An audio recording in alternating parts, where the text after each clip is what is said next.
Q9 న్యూస్కు స్వాగతం. వేల్పూర్ మండల కేంద్రంలో గల ఎమ్మెల్యే వేముల ప్రశాంత్ రెడ్డి క్యాంప్ కార్యాలయంలో కాంగ్రెస్ ప్రభుత్వం అంగన్వాడీలకు ఇచ్చిన హామీలు అమలయ్యేలా ఈ ప్రభుత్వం దృష్టికి తమ సమస్యలను తీసుకెళ్లాలని కోరుతూ మాజీ మంత్రి ఎమ్మెల్యే వేముల ప్రశాంత్ రెడ్డికి వినతిపత్రం అందజేసిన బాల్కొండ నియోజకవర్గ అంగన్వాడీలు. అనంతరం వారు మాట్లాడుతూ జిల్లా అధ్యక్షురాలు దేవగంగు మాట్లాడుతూ రిటైర్మెంట్ బెనిఫిట్స్ అంగన్వాడీ టీచర్లకు 2 లక్షల రూపాయలు, ఆయాలకు 1 లక్ష రూపాయలు ఇవ్వాలని, పెన్షన్ సౌకర్యం వారసత్వం కల్పించాలని తెలిపారు. ఈ కార్యక్రమంలో సభ్యురాలు జ్యోతి, యమున, స్వరూప, వసంత, గంగలక్ష్మి, ప్రమిళ, జయంతి, భాగ్యలక్ష్మి, మంజుల, లక్ష్మి, చంద్రకళ, అంగన్వాడీ టీచర్లు, ఆయాలు తదితరులు పాల్గొన్నారు.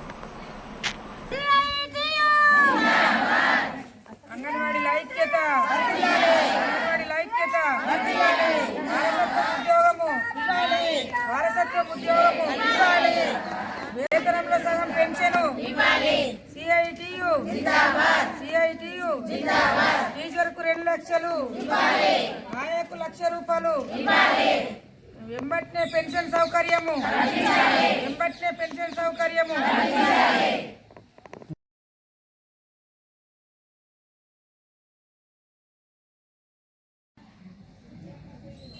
మేము అంగన్వాడీ టీచర్స్ ఆయలం అందరం వేల్పూర్కు మన వేముల ప్రశాంత్ రెడ్డి మాజీ మంత్రివర్యులు మరియు ఎమ్మెల్యే గారు ప్రశాంత్ రెడ్డి అన్నగారికి మా యొక్క సమస్యలపైన వినతిపత్రం ఇవ్వడం జరిగింది. మా యొక్క సమస్యలు ఏంటంటే టీచర్కు రిటైర్మెంటు, ఆయకు రిటైర్మెంటు ప్రభుత్వం ఇచ్చేసింది, కానీ మాకు ఒక బెనిఫిట్ ఇస్తలేదని 2 లక్షల టీచర్కు, ఆయమ్మకు 1 లక్ష రూపాయలు ఇచ్చి వారసత్వం ఉద్యోగం కల్పించాలని, పెన్షన్ సౌకర్యం కల్పించాలని ఎమ్మెల్యే ప్రశాంత్ రెడ్డి అన్నగారికి వినతిపత్రము ఇవ్వడం జరిగింది. ఎప్పటికప్పుడు వార్తలను వీక్షించేందుకు Q9 న్యూస్ ని సబ్స్క్రైబ్ చేసుకోండి, లైక్ చేయండి, షేర్ చేయండి.